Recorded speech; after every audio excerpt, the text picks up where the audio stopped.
E eu arrisco a dizer que esse é um dos textos que vocês mais devem ter esperado para ouvir a pregação. Até agora, Davi, ele foi nos apresentado como um rei inicialmente, mas um rei que foi ungido, mas não assumiu o trono. Depois, agora no capítulo 16, o capítulo imediatamente anterior a esse que nós vamos ouvir a pregação hoje, ele foi apresentado como um tocador de harpa, né, um arpista, um homem que usa da harpa como médico da alma. Ele foi levado até a corte para acalmar o coração do rei. Mas só isso, né? São sempre trabalhos muito simples. Ele é pastor, né? Ele é um rei que não assumiu ainda o reinado, ele é um tocador de harpa que acalma o coração do rei, mas não passa disso. Só que eu queria lembrar aos irmãos do que foi dito a respeito de Davi no capítulo anterior, e que me chamou muita atenção quando eu estava, durante a semana, lendo e estudando esse texto. Capítulo 16, verso 18, diz assim: Então respondeu um dos moços e disse: Eis que tenho visto a um filho de Jessé, o belemita, que sabe tocar, e é valente e vigoroso, e homem de guerra, e prudente em palavras, e de gentil presença. O Senhor é com ele. Por que me chamou a atenção esse versículo em relação ao capítulo 17? Porque o que Davi apresenta no capítulo 16 como solução para Saul, bastava uma só capacidade: ele sabe tocar. Só que a musicoterapia, né, foi utilizada por Davi, que trouxe alguns efeitos, alguns bons efeitos. Você vai ver no capítulo 17, ele está tão cheio de problema com a guerra, e aquilo ali parece que já não é mais um problema tão grave para ele. O espírito mal se afastou, então serviu para Davi. Não resolveu para Saul, mas serviu. Mas bastava só tocar a harpa. Mas o texto diz que ele é valente, vigoroso, homem de guerra. Só que Davi não era um homem de guerra. Davi nunca foi soldado. Davi era pastor. Por que o servo de Saul, ao apresentar Davi, o filho de Jessé, um simples pastor, diz que ele é valente, vigoroso e homem de guerra? Não somente isso, prudente em palavras. Porque é justamente o personagem que vai assumir agora a primazia no capítulo 17. Eu fico impressionado, irmãos, aqui com o texto, não só, né, do que a gente já sempre vê na Escritura, mas a habilidade do Espírito Santo em conduzir um texto como esse, nos dando a oportunidade de pessoas simples como nós somos, termos acesso à literatura dessa envergadura, que vai apresentando informações aparentemente ali despretensiosas, vai conectando as coisas. Você só consegue ver isso, irmãos, nas melhores histórias, nos melhores clássicos da literatura do mundo. Então, nós somos um povo privilegiado. Os homens lá fora, eles não têm esse privilégio. Nós recebemos a melhor música, nós cantamos os salmos. Nós ouvimos as melhores palavras, porque o culto é tão solene que o pastor não tem direito de usar palavras coloquiais, ou seja, discurso de alto nível, né? Música de alto nível, encenação de alto nível e palavra de altíssimo nível. Literatura maravilhosa. Para quem gosta, excelente.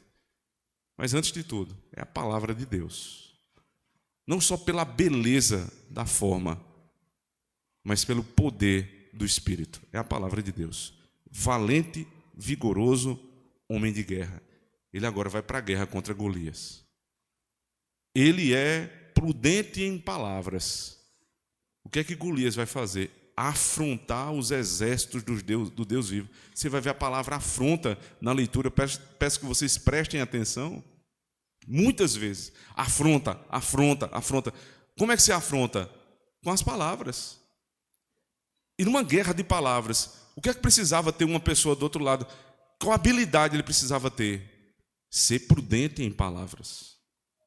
Mas não era só guerra de palavras, era guerra militar. Então ele precisava ser valente vigoroso, homem de guerra. É sob essa perspectiva que nós vamos ler o capítulo 17, versos 1 a 40. Ouçam a palavra de Deus, irmãos. E os filisteus ajuntaram as suas forças para a guerra e congregaram-se em Socó, que está em Judá, e acamparam-se entre Socó e Azeca, no termo de Damim. Porém, Saul e os homens de Israel se ajuntaram e acamparam no vale do Carvalho e ordenaram a batalha contra os filisteus. E os filisteus estavam no monte de um lado e os israelitas estavam no monte do outro lado, e o vale estava entre eles. Então saiu do arraial dos filisteus um homem guerreiro, cujo nome era Golias, de Gate, que tinha de altura 6 côvados e 1 palmo. Trazia na cabeça um capacete de bronze e vestia uma couraça de escamas. E era o peso da couraça de 5.000 siclos de bronze. E trazia grevas de bronze por cima de seus pés e um escudo de bronze entre os seus ombros. E a haste de sua lança era como o eixo do tecelão, e a ponta da sua lança de 600 siclos de ferro. E diante dele ia o escudeiro. E parou e clamou às companhias de Israel e disse-lhes: para que saireis a ordenar a batalha? Não sou eu filisteu, e vós servos de Saul? Escolhei dentre vós um homem que desça a mim. Se ele puder pelejar comigo e me ferir, e a vós seremos por servos. Porém, se eu o vencer e o ferir, então a nós sereis por servos e nos servireis. Disse mais o filisteu: hoje desafio as companhias de Israel. Dai-me um homem para que ambos pelejemos.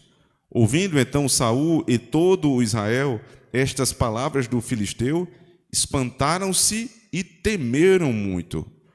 E Davi era filho de um homem efrateu, de Belém de Judá, cujo nome era Jessé, que tinha 8 filhos. E nos dias de Saul era este um homem já velho e adiantado em idade entre os homens.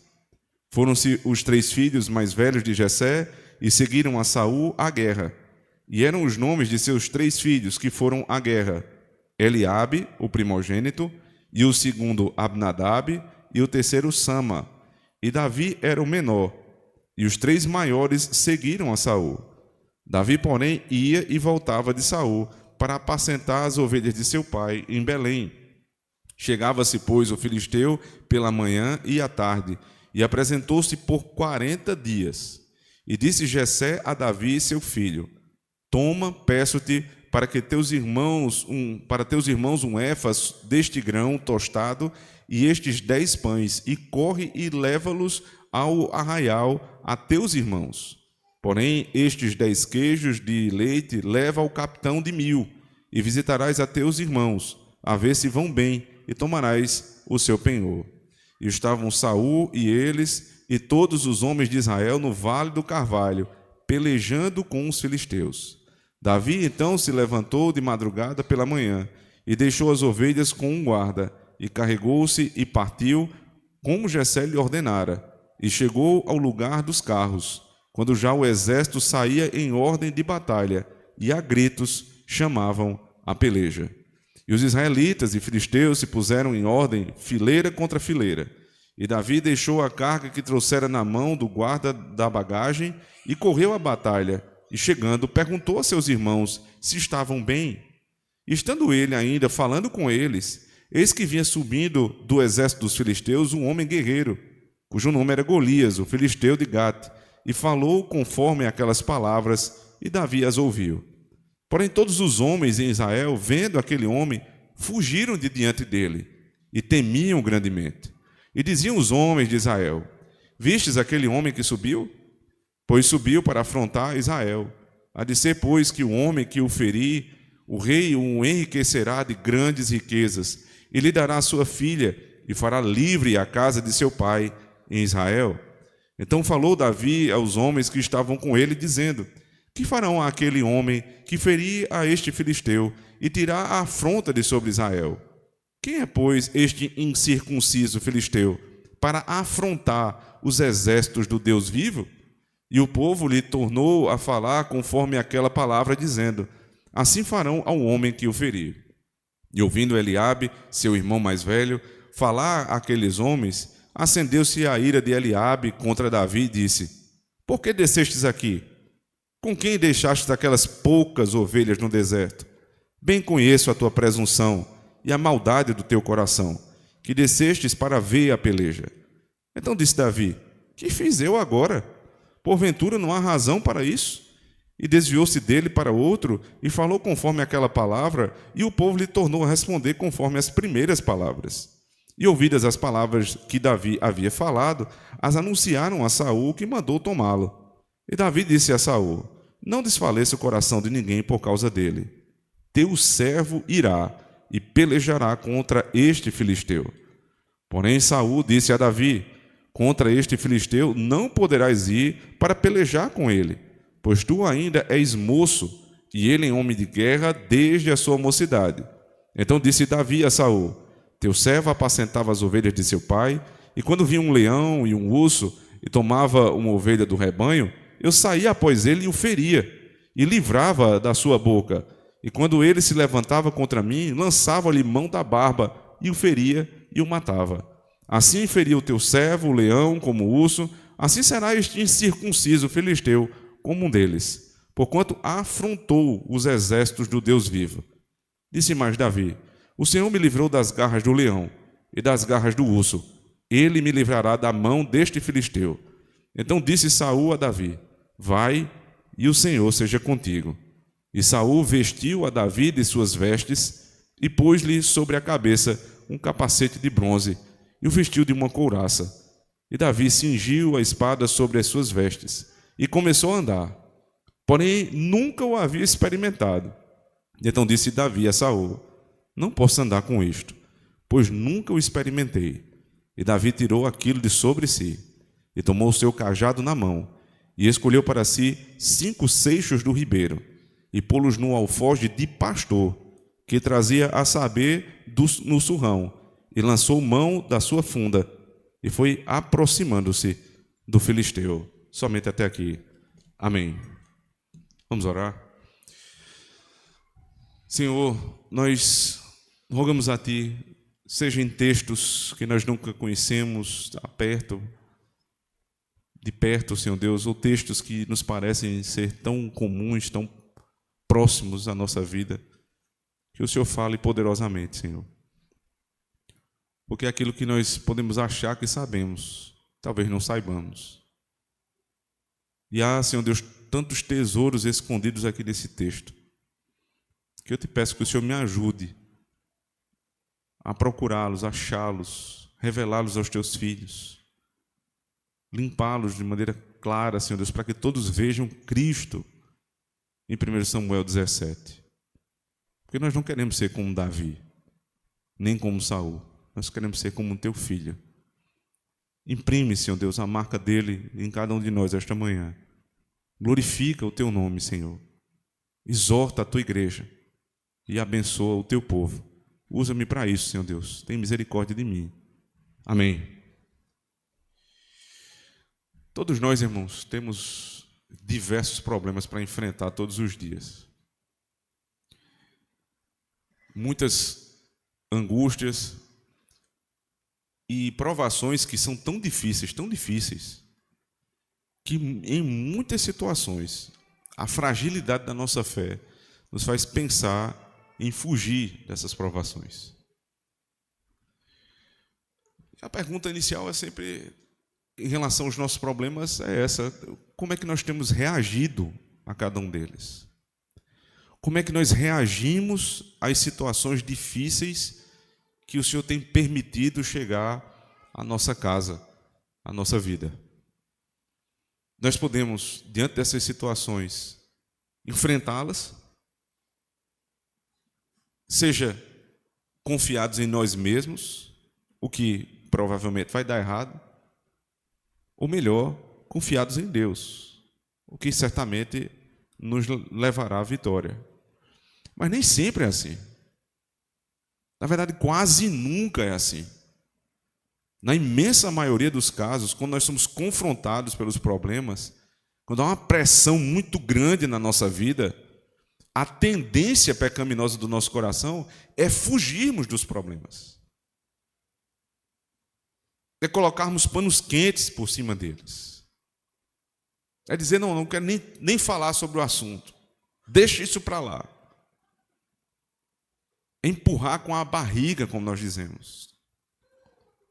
Como se o inimigo fosse desistir de nos fazer mal. Pior do que isso, irmãos, mas não menos comum, é quando nós somos açoitados pelos inimigos, quando nós somos afrontados pelas circunstâncias, e ao invés de enfrentá-las, nós nos juntamos ao inimigo. Nós começamos a pensar o seguinte, raciocinar. Ora, eu não posso com o inimigo. Eu não tenho condição de lidar com o poder, com a glória, com as influências que essa pessoa tem no meio em que eu trabalho, dentro da minha casa, na igreja, em diversas situações. Eu não tenho como enfrentar essa pessoa. Então o que é que eu vou fazer? Eu vou me juntar ao mal que ela tem feito. Então agora eu passo não somente a sofrer o dano, mas agora eu passo a ser o autor do dano. Porque na nossa perspectiva, em primeiro lugar, coisa ruim é sofrer. Mas a Bíblia nunca diz que sofrer é ruim. A Bíblia diz que pecar é ruim. Se juntar os que pecam, ou seja, nos tornarmos autores do mal, isto é ruim. Sofrer o dano não é ruim. A Bíblia nos ensina a sofrê-lo, mas nunca a pecar. Então, quando nós somos constrangidos, irmãos, pressionados pelo poder do mundo, pela força que o mundo tem contra a igreja, quando a nossa família está sob grande e grave ataque, nós precisamos entender o que é que nós vamos fazer, como é que nós vamos reagir a isso. Porque isso não é difícil de acontecer. Na verdade, é muito comum e nós estamos sob esse ataque diário. E a solução para isso não é sair, tentando fazer uma revolução para mudar o mundo. Mas é aprender como reagir em relação àquilo que me compete. A circunstância que eu estou envolvido nessa pressão. Aquilo que tem tocado a minha casa, a minha igreja, como eu vou reagir a este inimigo pesado que é o mundo. Entenda, mundo, Satanás e o pecado. Porque é sobre isso que o texto fala. O texto de 1 Samuel, capítulo 17, não está falando sobre eu contra os meus problemas diários. O gigante Golias não é o desemprego. O gigante Golias não é o problema do casamento. Não é o filho rebelde. O problema, o gigante a ser tratado aqui, a ser vencido aqui em 1 Samuel 17, é Satanás, o mundo e o pecado.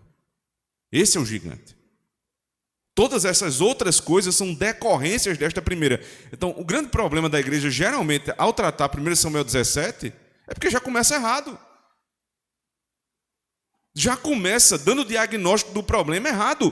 O problema não é o desemprego, o problema não é o problema que você tem com sua mulher, com seu marido. Não é a falta de obediência dos teus filhos. Não é o que está faltando na geladeira. O problema não é este, apesar destes serem problemas reais e importantes. Mas se você quer resolver uma doença, você não trata o efeito, você trata a causa. Golias aqui é simbolicamente, analogamente, é Satanás. É o diabo. É o pecado.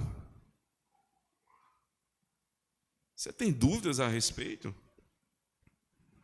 Quando o texto fala aqui sobre as vestes desse homem, queria que você prestasse atenção, verso 5, Trazia na cabeça um capacete de bronze e vestia uma couraça de escamas, e era o peso da couraça de 5.000 ciclos de bronze. Alguns comentaristas eles começam a falar sobre essa ideia aqui da couraça de escamas,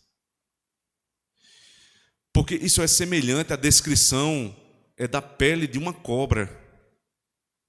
A pele da cobra é descrita como uma pele escamosa, ela vai trocando, inclusive, aquelas. É como um peixe, né? Mas é diferente.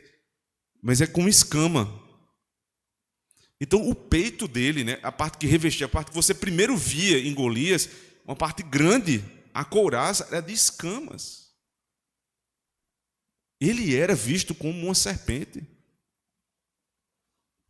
Agora, se vocês voltarem comigo, por favor, 1 Samuel 11, isso não é algo estranho ao texto de 1 Samuel. 1 Samuel 11, verso 1. Então subiu Naás, amonita, e sitiou Jabes de Gileade.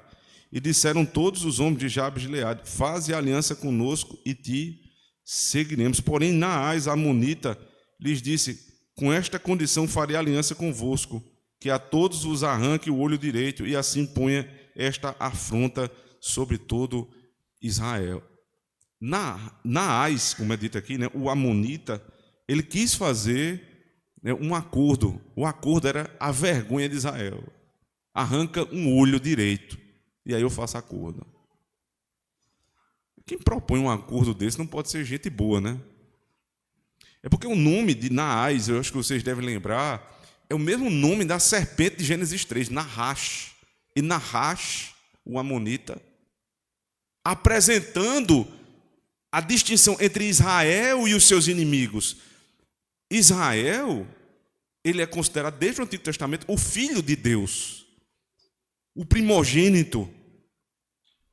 E quem é o povo inimigo de Israel? Tanto faz o nome. É Satanás. Porque só existem duas famílias no mundo, a família de Deus e a família de Satanás. Onde foi que isso começou? Gênesis 3, verso 1. E a serpente, Vechanahash, a mais maliciosa de todos os animais selváticos. E Naás, e Golias, que é como uma serpente. Então, se você não trata o texto assim, você vai ter problemas.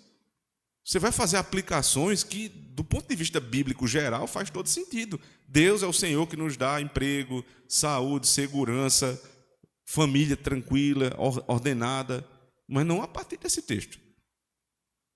Porque aqui a luta, voltando lá para 1 Samuel 17, é contra Davi, que simboliza o exército do Deus vivo. Veja, quem é Cristo? É o Senhor dos exércitos. Quem é Davi? O Senhor do exército de Cristo, vamos dizer assim.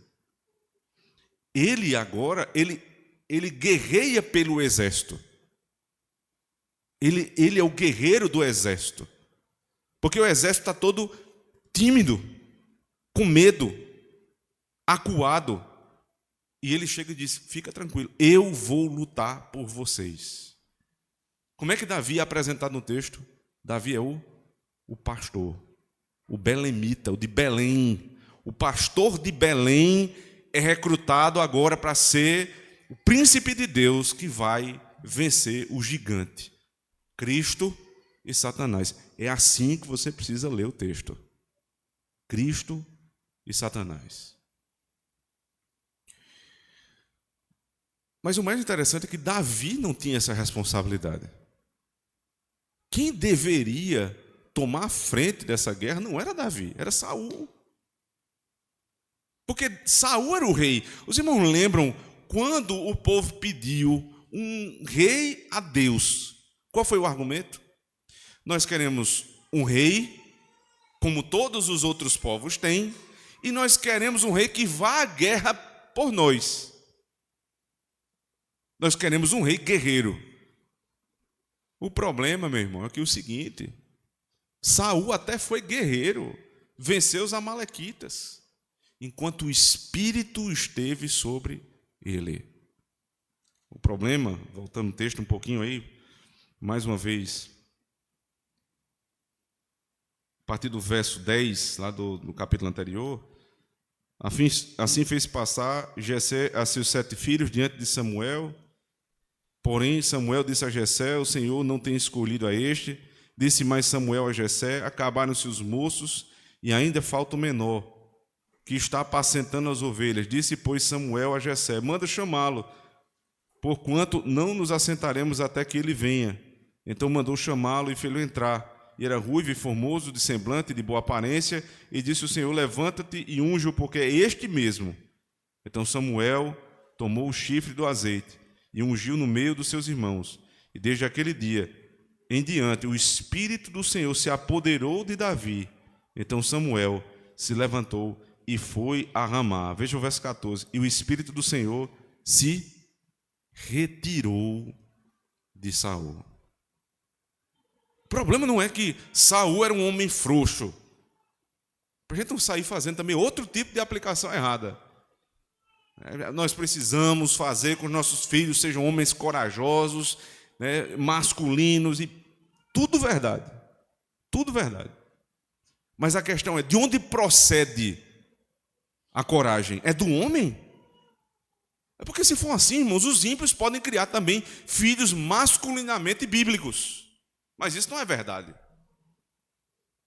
A verdadeira masculinidade bíblica, ela depende não da coragem do homem, nem da educação que ele tem, mas a masculinidade bíblica é uma impressão da marca de Cristo no homem. E isso só é dado se o Espírito estiver sobre aquele menino. Você pode morrer de ensinar seu filho a ser homem.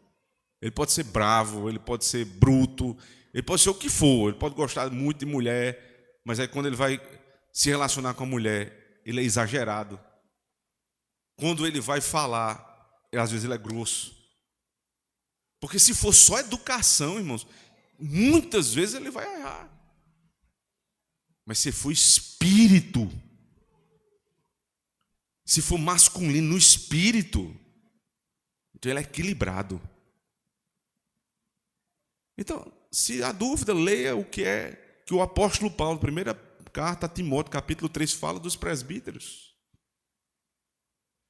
Em primeiro lugar, eles são irrepreensíveis. Quando eles vão lidar com a mulher, marido de uma só mulher. Quando eles vão lidar com os filhos, filhos obedientes. Quando eles vão lidar com a igreja, moderados. Quando eles vão lidar com as finanças, não gananciosos.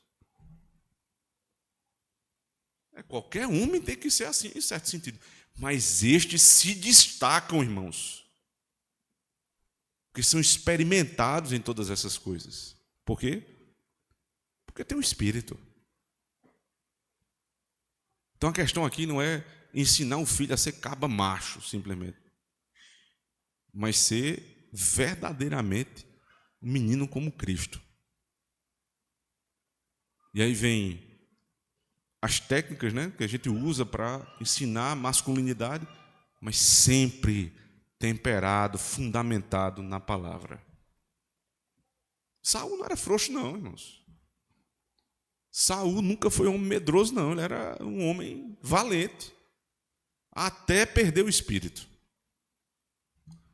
Ficou fragilizado, acuado e cheio de problema na cabeça.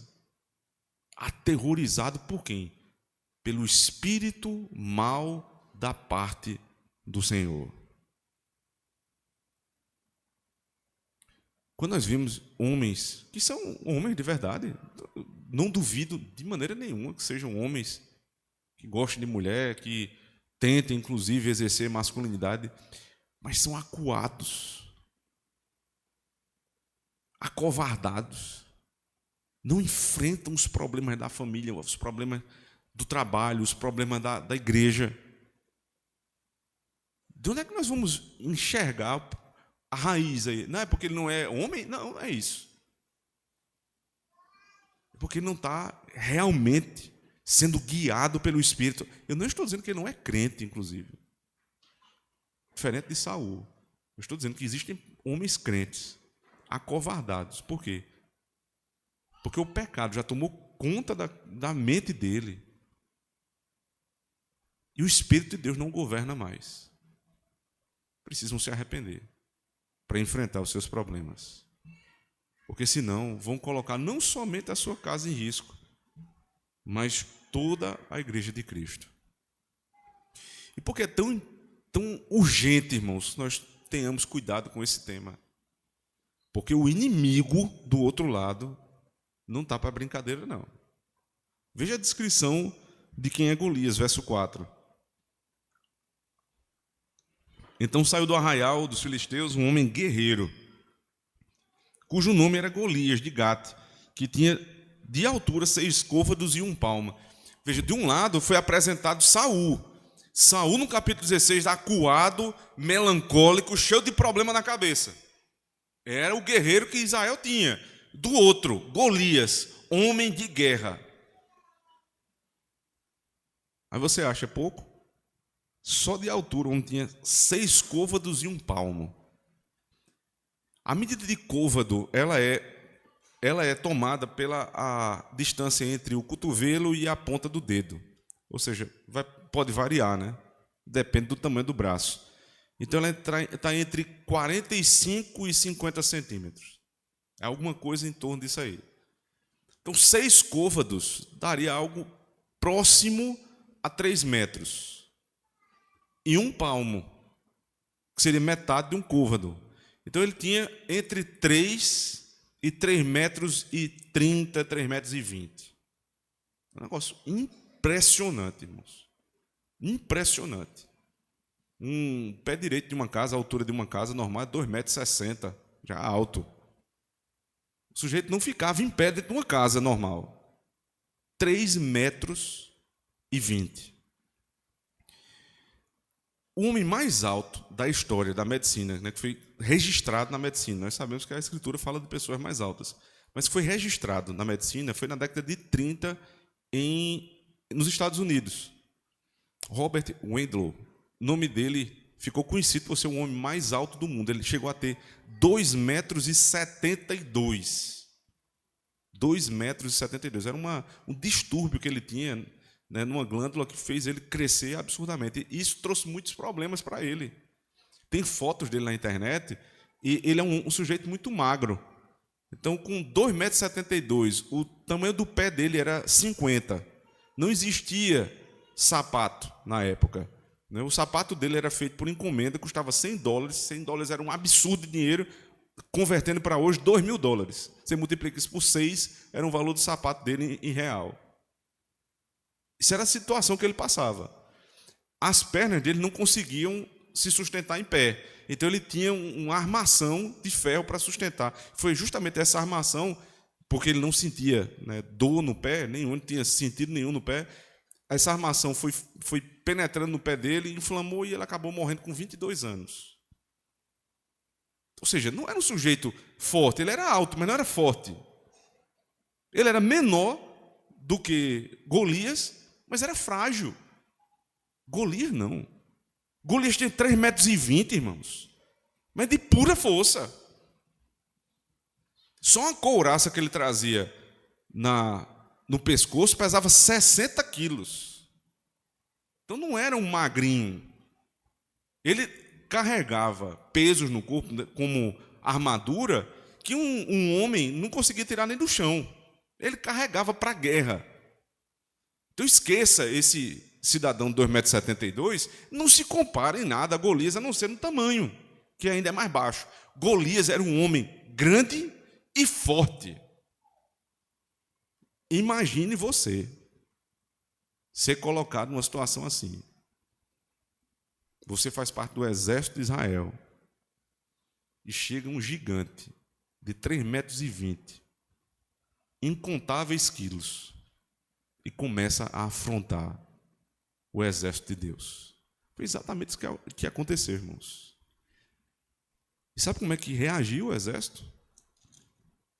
Capítulo 17, verso 9. Se ele puder pelejar comigo, isso foi a proposta, né, que Golias fez. E me ferir, a vós seremos por servos, porém se eu o vencer e o ferir, então a nós sereis por servos e nos servireis. Disse mais o filisteu: hoje desafio as companhias de Israel, dai-me um homem para que ambos pelejemos. Ouvindo então Saul e todo Israel estas palavras do filisteu, espantaram-se e temeram muito. Aos olhos humanos, é compreensível o temor. Porque a proposta, né, o desafio era esse, era um homem contra outro homem. Um contra um. Quem vencer, o outro vira escravo. Evidentemente, isso é mentira de Golias. Eles não iriam ser escravizados por conta desse desafio entre dois homens. Sabe por quê? Porque quando Davi vence Golias, eles não se entregam. Ou seja, era mentira. Mas a proposta é essa. Do outro lado, existia também um gigante. Vocês se lembram como foi a descrição de Saul quando ele foi separado por Deus, por meio do povo, para ser rei? Saul era um homem que estava acima de todos do ombro para cima. Ninguém em Israel tinha a altura de Saul, ou seja, era também um gigante. Menor, algo em torno de 2 metros, mas era um homem grande, 2 contra de 3,20. Só que a questão aqui, irmão, nunca foi tamanho. O texto de Samuel não fala sobre tamanho. Qual é a dificuldade de Saul? Vocês se lembram? Foi porque o espírito saiu dele. O problema é esse. Não é o tamanho do problema, é com quem você está. Porque o texto vem nos fazendo raciocinar assim. Israel muitas vezes ia para a guerra, o exército de Israel era menor e eles venciam. O problema não é o tamanho. Quando Israel tentou, por conta do tamanho, escolher um rei, quem veio foi Saul. Mas quando Deus resolveu separar um rei para si, o primeiro que apareceu na frente de Samuel foi Eliabe, um homem alto. Samuel disse: é esse aí. E Deus disse: não. Samuel, tu vês como vês os homens, mas Deus vê o coração. Porque é no coração que está o espírito. É no coração que está o espírito. O problema não é o tamanho, Saul. O problema é que tu está sem o espírito. Aí a beleza da narrativa é essa. Porque finaliza o capítulo 17, verso 11, dizendo: Saul, o gigante, o único que poderia aceitar o desafio, está com medo. E, consequentemente, todo o povo está com medo também. Matthew Henry diz o seguinte: não espere ter subordinados corajosos quando você é um líder covarde. Não espere. Não espere na sua empresa liderar uma equipe, todo mundo está lá se matando porque vai dar certo. Se você é covarde, eles vão ser covardes. Não espere na sua casa ter filhos corajosos, destemidos, se eles percebem covardia nos pais.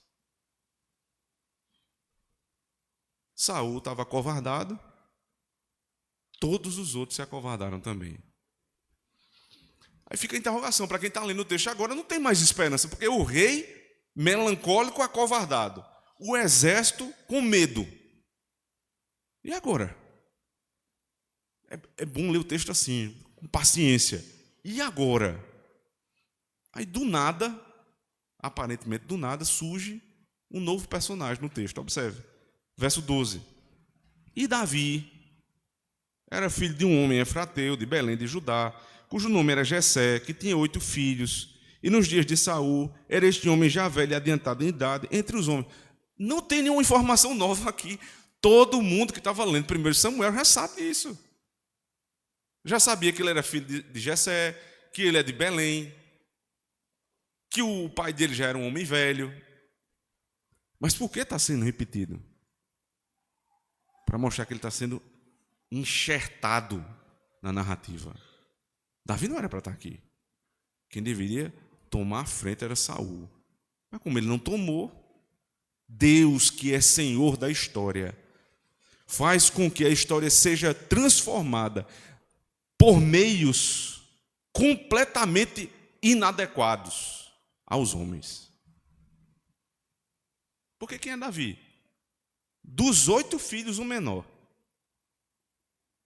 De todas as tribos, uma que estava meio ali deixada de lado, uma família que estava meio deixada de lado ali. É de lá que vai vir a salvação de Israel. Observe. Foram-se os 3 filhos mais velhos de Jessé e seguiram a Saul a guerra, e eram os nomes de seus 3 filhos que se foram à guerra: Eliabe, o primogênito, e o segundo é Abinadab, e o terceiro Sama. E Davi era o menor, e os 3 maiores seguiram a Saul.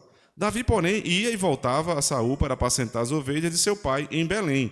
Chegava-se, pois, o filisteu pela manhã e à tarde, e apresentava-se por 40 dias.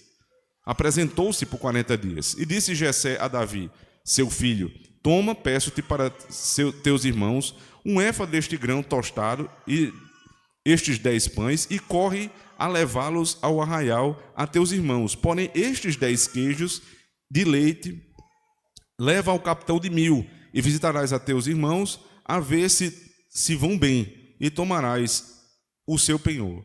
E estavam Saul e eles, todos os homens de Israel, no vale do Carvalho, pelejando com os filisteus. Davi então se levantou de madrugada pela manhã, e deixou as ovelhas com um guarda, e carregou-se e partiu, como Jessé lhe ordenara. E chegou ao lugar dos carros, quando já o exército saía em ordem de batalha, e a gritos chamavam a peleja. E os israelitas e filisteus se puseram em ordem, fileira contra fileira. E Davi chegou à carga que trouxera na mão, deixou a carga que trouxera na mão do guarda da bagagem, e correu à batalha. E chegando, perguntou a seus irmãos se estavam bem. Perceba que o texto começa dizendo que Saul e todo Israel estava lá na peleja, mas não avançavam, e termina dizendo a mesma coisa. E no meio, Davi. Só que Davi aqui, ele não é enviado como o Salvador. Ele é enviado por Jessé com uma ordem: deixa as ovelhas e vai levar mantimento para os teus irmãos e para o capitão de 1000. Simples assim. Não tinha nada demais na missão de Davi. E ele cumpre cabalmente. Meus irmãos, se vocês sabem, têm confiança que Deus pode usar vocês de uma maneira superior, deixe chegar a hora. Não precisa se apressar. Não precisa querer passar na frente. O que Deus te mandou fazer agora é simples. Não tem problema. Cumpre. A ordem não chama atenção, não tem grande exposição, não tem problema. Faz o que Deus mandou.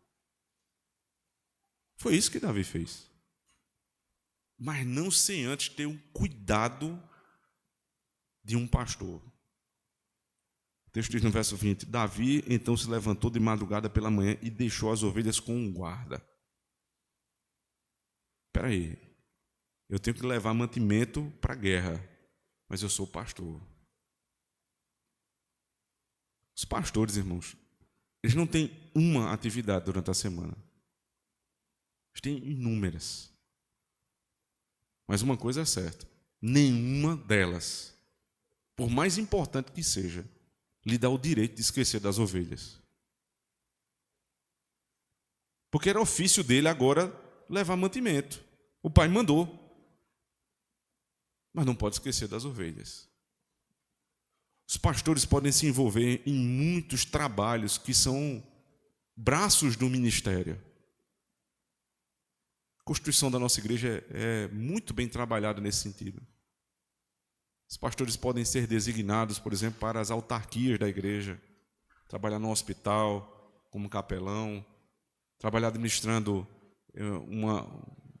uma secretaria da igreja, eles podem trabalhar em outras áreas da educação superior, educação infantil, mas eles não podem deixar de serem pastores. Cuida do rebanho. Ele vai sair, ele deixa o rebanho com um guarda. Pastores que abandonam o rebanho, irmãos. Que exercem o trabalho do ofício do presbiterato, que é a supervisão, né, do bispado, e abandonam as ovelhas. Não são bons pastores. O pastor está com a ovelha. Foi isso que ele fez. Eu preciso fazer outra coisa, mas não esquecendo das ovelhas. Ele vai, escuta o que Golias está dizendo, e pela primeira vez alguém fica indignado. Pela primeira vez. Verso 23. E estando ele ainda falando com eles, eis que via subindo do exército dos filisteus o homem guerreiro, cujo nome era Golias, o filisteu de Gate, e falou conforme aquelas palavras, e Davi as ouviu. Porém, todos os homens em Israel, vendo aquele homem, fugiram de diante dele e temiam grandemente. Você percebe a insistência do texto em dizer que eles eram homens que estavam acovardados e fugiam do problema. E diziam os homens de Israel: vistes aquele homem que subiu? Pois subiu para afrontar a Israel. Há de ser, pois, que o homem que o ferir, o rei o enriquecerá de grandes riquezas, e lhe dará sua filha, e fará livre a casa de seu pai em Israel. Então falou Davi aos homens que estavam com ele, dizendo: que farão aquele homem que ferir a este filisteu e tirar a afronta de sobre Israel? Quem é, pois, este incircunciso filisteu para afrontar os exércitos do Deus vivo? Alguns vão achar que o que animou Davi foi o prêmio. Vai casar com a filha do rei, vai ficar rico, e quando o texto diz assim, e a sua família vai ser livre, isso é porque a família ficaria isenta de impostos para o resto da vida. Acho que no Brasil muita gente se animaria a ir para a briga aí com Golias, né? Porque fica isento de impostos o resto da vida. Mas nada disso foi motivo para Davi ir para a batalha com Golias. Não foi. Porque ele diz: quem é, pois, este incircunciso filisteu para afrontar os exércitos do Deus vivo? Quem não conhece teologia da aliança se complica num texto como esse. Porque o que ele está dizendo como motivo para ir para a guerra é: existe um incircunciso, ou seja, alguém de fora da aliança, que está condenado à destruição eterna.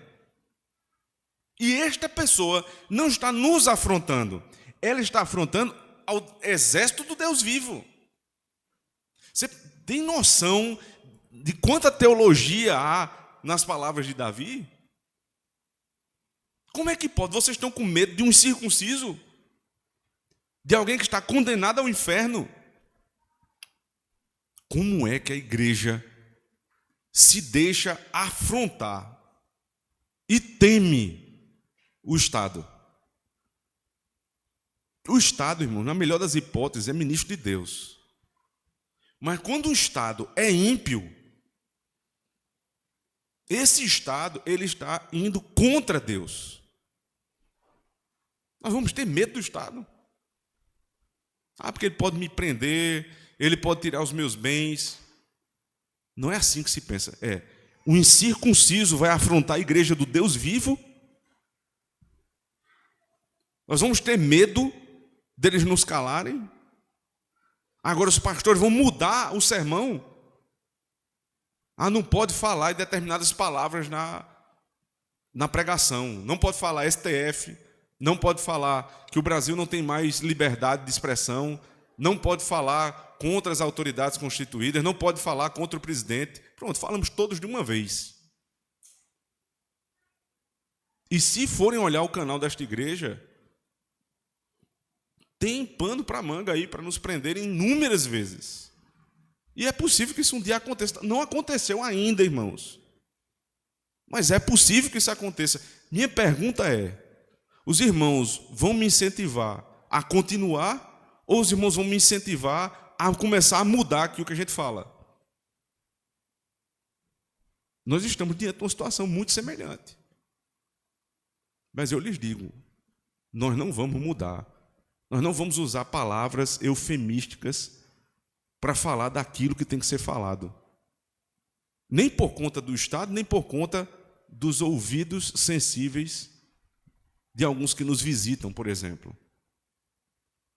Porque nós não temos medo da afronta dos incircuncisos. Quando a igreja se dobra aos seus visitantes, para de alguma forma acolhê-los, a palavra sempre é acolher, acolher bem os visitantes. Sejamos, né, mais brandos. Os visitantes estão visitando nossa casa, irmãos. Então, o que a gente faz quando o visitante entra na nossa casa é cuidar bem, é tratar bem, é oferecer água, é oferecer um cafezinho, oferecer talvez até a cadeira. Mas os valores da nossa casa vão ser mudados para agradar o visitante. Esse tipo de visitante nós não queremos aqui. Não entrarão na nossa casa aqueles que não respeitam os nossos valores. Sabe por quê? Porque é a casa de Deus. E Deus confiou a este conselho, juntamente com os irmãos, de cuidar desta casa. E se o preço para isso for muitas pessoas não ficarem conosco, nós estamos prontos a pagar. Prontos a pagar. Mas nós não vamos nos dobrar às modernidades, às pressões desse mundo moderno. Quem é este incircunciso filisteu para afrontar os exércitos do Deus vivo? É assim que você observa o mundo. É assim que você reage ao mundo. Quem é você, rapaz? Para vir dizer como as coisas são na igreja. Quem é você para entrar na minha casa agora e dizer como é que as coisas são? O povo é tão lento. Tem um humorista de João Pessoa que o começo da carreira dele era visitando de casa em casa lá em João Pessoa e alguém filmando escondido. E ele dizia que ele estava ali fiscalizando. Ele era fiscal da prefeitura. E ele estava para contar quantas vezes o sujeito usou o banheiro. E ele disse que por conta lá de algum motivo, falta d'água, não sei o que, você só podia usar uma vez na semana. Aí ele disse, não, eu soube que o senhor usou duas. O cara ia se explicar, meu Deus do céu. Não, vamos lá no banheiro. Ia lá filmar o banheiro para ver se ia levar uma multa ou não. Quando a gente está nessa situação, irmãos, deixando um possível, um provável fiscal do Estado entrar na nossa casa para dizer como a gente usa o banheiro, era brincadeira. Mas na cabeça de quem estava recebendo, não era brincadeira, ele levou a sério. Ele levou a sério. E foi por isso que fizeram o que fizeram conosco durante a pandemia. Foi por isso, irmãos. Ou nós vamos esperar chegar na situação da China, que as pessoas eram arrancadas de dentro de casa. É assim? A igreja precisa bater de frente e dizer, quem são vocês? Vocês pensam que vocês são quem, circuncisos? Para afrontar a igreja do Deus vivo. Uma igreja acovardada, irmãos, não subsistirá. Não é esta a igreja que Deus disse que as portas do inferno não prevalecerão contra ela. É a igreja com o espírito de Davi, com o espírito de Cristo. Esta é que prospera. Não é que tem medo de tudo. Ele continua, e o povo, verso 27, lhe tornou a falar conforme aquela palavra, dizendo, assim fará um homem que o ferir. E ouvindo Eliabe, seu irmão mais velho falar àqueles homens, acendeu-se a ira de Eliabe contra Davi e disse, por que desceste aqui?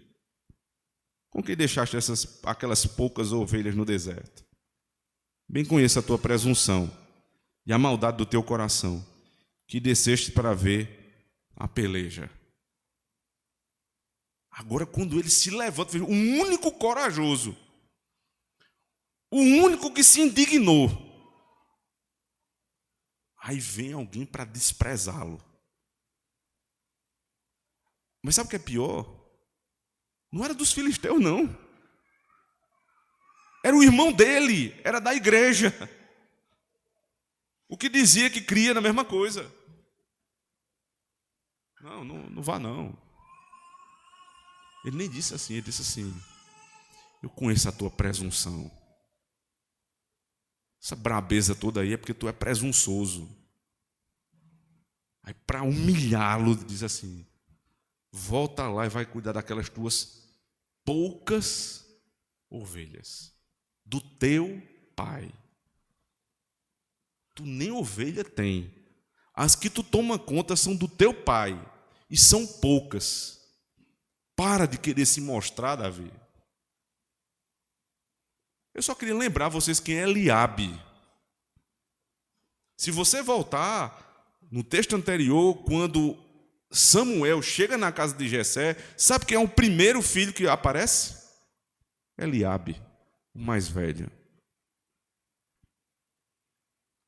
Então aqui, meu irmão, a questão não é porque Davi é presunçoso, não. É porque Eliabe é invejoso. O que é que Eliabe queria? Eliabe queria, era o lugar de Davi, porque Eliabe soube que Davi foi ungido rei e ele não. Então a cena posterior é essa. Este presunçoso já não basta agora querer ser rei, ele quer agora vir para a guerra. Volta lá, vai tomar conta das tuas ovelhas. A reação de Davi, veja só, verso 29. Então disse Davi: que fiz eu agora? Porventura não há razão para isso? Espera aí, não posso nem falar mais. Está danado. Até se eu falar, eu estou errado. Mas Davi não briga com ele. Pode prestar atenção, Davi não vai brigar com ele. Porque a gente precisa escolher as lutas que a gente tem. Me diga aí, se Davi para agora a vida dele e vai brigar com o irmão, sabe o que é que acontece? O inimigo de fora vem e entra. Então não dá, meu irmão. Precisa, você na sua casa, escolha a briga da sua casa, da sua família. Porque às vezes você precisa deixar, olhar de lado e dizer assim: peraí, depois eu trato contigo. Primeiro eu vou falar com ele, com o de fora. Porque senão ele entra. Quando a nossa casa vira uma discussão interna, o inimigo de fora entra. Isso acontece na igreja, isso acontece no trabalho. Então ele olha: peraí, eu não fiz nada demais. Ele só se defende. Mas ele continua. Eliabe o desprezou. Verso 30. E desviou-se dele para outro, e falou conforme aquela palavra, e o povo lhe tornou a responder conforme as primeiras palavras. E ouvidas as palavras que Davi havia falado, as anunciaram a Saul, que mandou tomá-lo. E Davi disse a Saul: não desfaleça de ninguém o coração, por causa dele. Teu servo irá e pelejará contra este filisteu. Chegou a notícia aos ouvidos do rei.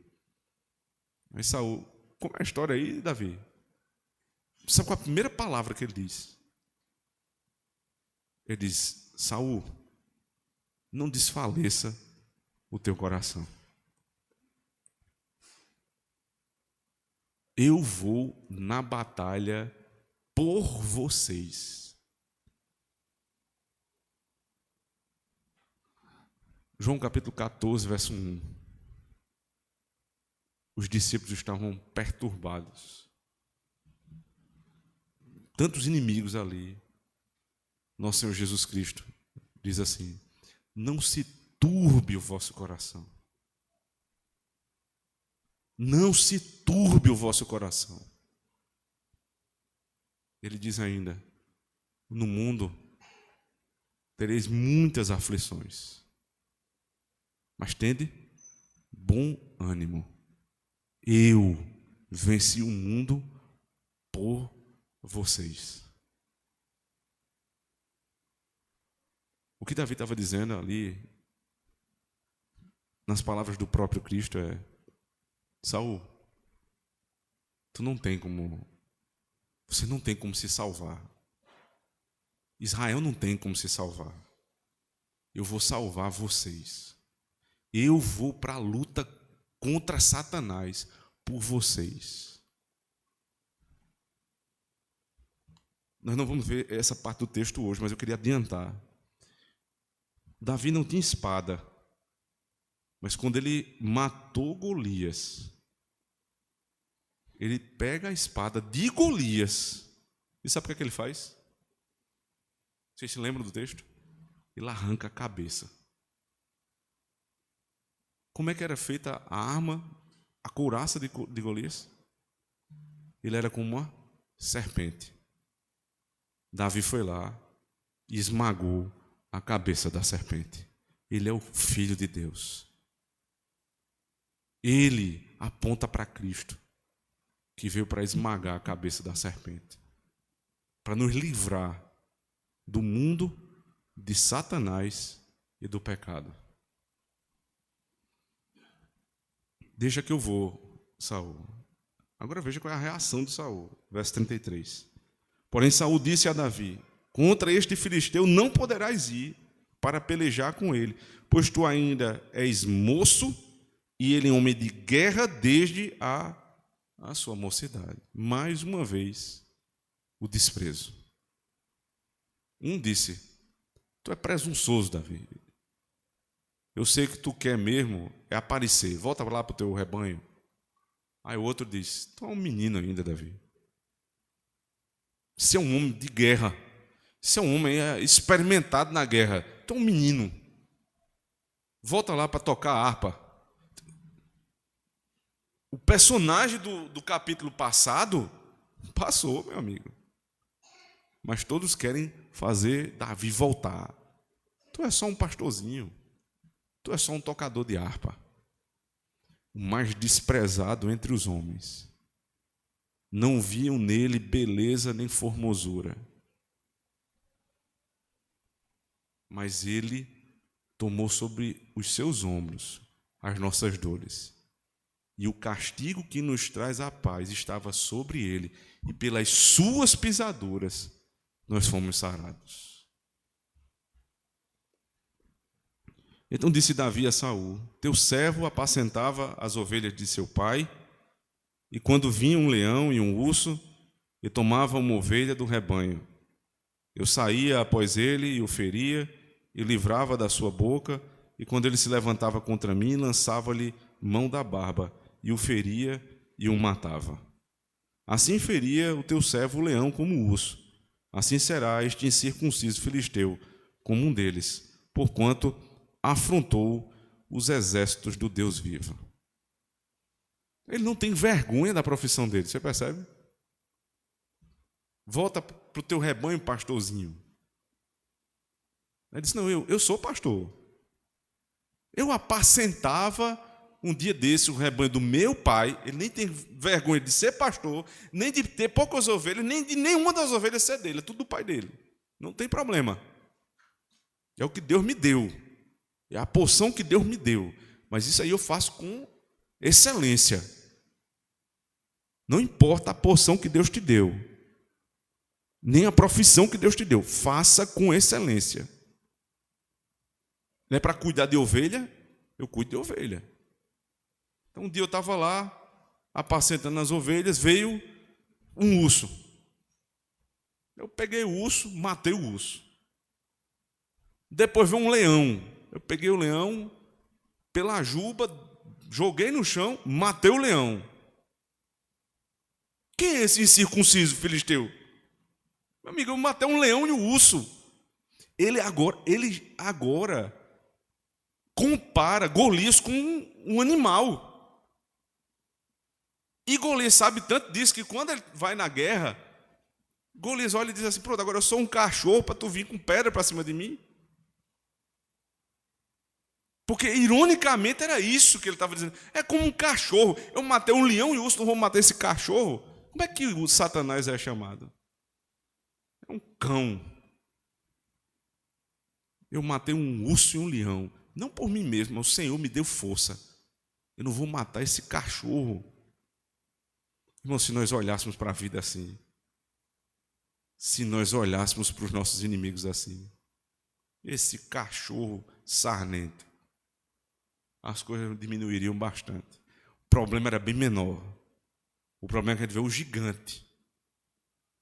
Davi viu esse cão sarnento, matei um urso e um leão, quanto mais esse cachorrinho. Assim feriu o teu servo o leão como o urso, assim será este incircunciso filisteu como um deles. Por quê? Porque afrontou o exército do Deus vivo. Não são vinganças contra mim, não. É porque o exército, ele está afrontando a igreja de Cristo. Disse mais Davi, verso 37, o Senhor me livrou das garras do leão, das garras do urso, ele me livrará da mão deste filisteu. Saul ficou sem argumento, meu amigo. Vai dizer mais o quê? Então vai, e o Senhor seja contigo. Como você está meio assim, sem saber o que dizer, a pessoa vai, Deus te abençoe, né? Deus tome conta. Sei lá o que é que vai dar. Esse menino, ele está dizendo que vai, mas eu vou tentar pelo menos ajudar aqui. Verso 39. E Davi cingiu a espada sobre as suas vestes e começou a andar. Sim, verso 38, perdão. E Saul vestiu a Davi de suas vestes e pôs-lhe sobre a cabeça um capacete de bronze e o vestiu de uma couraça. E Davi cingiu a espada sobre as suas vestes e começou a andar. Porém, nunca o havia experimentado. Então disse Davi a Saul, não posso andar com isto, pois nunca o experimentei. E Davi tirou aquilo de sobre si. Foi uma tentativa de Saul de ajudar. Para esse coitado não sofrer demais, vamos botar pelo menos aqui uma armadura para ele apanhar menos, né? Tentar ajudar esse coitado. Aí bota a roupa de Saul em Davi. Pelo tamanho você sabe que não vai dar certo, porque ele é menor, um de 2 metros, e outro menino pequeno, um menor da casa, não funcionou. Mas não é só isso. Não é só isso. Porque Davi tirou de sobre si e vestiu outra roupa. Mas o que o texto está dizendo aqui é o seguinte: Davi não vai lutar com as armas de Saul. Não é a couraça, não é a espada, não é o escudo de Saul. Porque se fosse isso, Saul tinha ido. O que vale de Davi é o espírito. O que precisava ser provado aqui é porque Deus é o Deus dos impossíveis. Que o Senhor dos exércitos não se incomoda se é grande, se é baixo, se é forte, se é fraco, se são muitos ou se são poucos. Davi vai do jeito que ele sempre viveu. Você vai lá para Isaías, capítulo 59, você lê a descrição lá das vestes de Cristo. Tem comentarista que vai falar que ali é a descrição do soldado romano. Não, ali é a descrição da armadura de Deus, Efésios capítulo 6, que o apóstolo Paulo nos explica. Davi deixou de lado as armas do mundo e veja qual foi a vestimenta que ele colocou sobre si, verso 40. E tomou o seu cajado na mão e escolheu para si 5 seixos do ribeiro e pô-los, preste atenção, no alforje de pastor, que trazia a saber no surrão, e lançou mão da sua funda e foi aproximando-se do filisteu. A roupa de Saul não serve. Qual era a roupa de Davi? A roupa do pastor. Então ele vai pegar a roupinha dele lá. Qual eram os instrumentos do pastor? Um cajado de pastor, um alforje de pastor, não com lança, ele bota umas pedrinhas. Por quê? Porque não é um cachorro. Bota umas pedrinhas, pega uma funda e vai para a guerra. É o pastor que vai vencer o gigante. Não é o rei, não é o poder, não é o dinheiro, não são as obras, não são os rituais. É Cristo, o nosso pastor, que vai vencer o maior de todos os nossos inimigos, o nosso pecado. se nós confiarmos nele, irmãos. Só nele. Se nós confiarmos neste pastor, ele vai, por nós, militar em nosso favor. Ele não só vai, ele foi. Jesus nasceu numa manjedoura, morreu numa cruz. Os que estavam abaixo da cruz meneavam a cabeça, ou seja, desprezaram Cristo, enquanto ele sofria na cruz do Calvário, ao lado de 2 ladrões. Há desprezo maior do que esse? Me diga. Quem ele estava ali vencendo? Ele chegou ao ponto de sofrer tanto contra esse inimigo. Tanto, que ele disse: Deus meu, por que me desamparaste? Houve uma hora na luta dele contra o Golias, contra o pecado, que até o pai o deixou. Ele foi e lutou por você.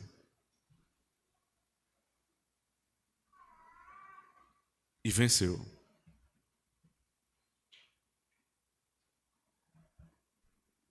Jesus Cristo, assim como Davi, ele estava lutando pela afronta que foi feita a Deus. Disseram: tu que disseste que salvarias a tantos, por que não desce daí e salva a ti mesmo? Davi, volta para as tuas ovelhas, Davi. Não te mete, não. Ele permaneceu ali para vencer Satanás, o mundo e o pecado. Porque ele é valente, corajoso e preciso, hábil nas palavras. A última palavra dele foi: está tudo consumado. O que foi que prometido a Davi? Você vai casar com a filha do rei, você vai ser rico e sua família vai ser livre. Ele teve tudo isso. Cristo, ao ser ressurreto dos mortos, ele vai casar com a filha do rei.